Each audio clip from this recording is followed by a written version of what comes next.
મિત્રો, ઘરશાળામાં મારી ફરજના 20 વર્ષ પૂરા થયા. ચાલો મારી કલમે હું તમને બતાવું કે કેવી છે મારી આ ઘરશાળા. ત્યાં ફરી મને મારું બાળપણ જોવું ગમે છે. નાના નાના ભૂલકાની કાલી ગેલી વાતો તો એની નિર્દોષ બાલિશતા ગમે છે. હા, માટે મને મારી ઘરશાળા કે એક જ પરિવારની ભાવના છે. અહીં હળી મળી અને અહીં સૌ કોઈ રહે છે.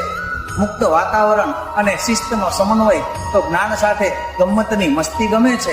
હા, માટે મને મારી ઘરશાળા ગમે છે.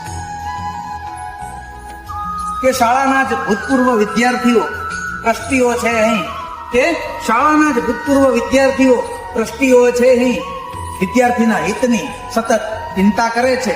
અહીં જ એક સાથી પરિવારની ભાવના ફળે છે. હા, માટે મને મારી ઘરશાળા કે આપ ભૂલકાઓ થકી જ આબાદ હતી. આપ ભૂલકાઓ થકી જ આબાદ રહેશે. સૂર્યની સાક્ષીએ આ ઘરશાળા કાયમ રહેશે. હા, માટે મને મારી ઘરશાળા ગમે છે. કે હર હરના નાદે હરભાઈના શબ્દો સતત ગુંજતા રહેશે. જીવનભર તેમના શિષ્યો તેમના વિચારોને પૂજતા રહેશે. ફરી કોઈ ઓલિયો અવતાર ધારણ કરીને આવશે. બસ આમ ઘરશાળાના શ્વાસોશ્વાસ સતત ચાલતા રહેશે. હા, માટે મને મારી ઘરશાળા ગમે છે.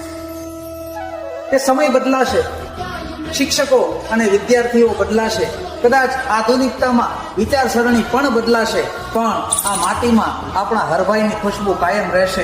હા, માટે મને મારી ઘરશાળા ગમે છે. હા, માટે મને મારી ઘરશાળા ગમે છે. આભાર મિત્રો.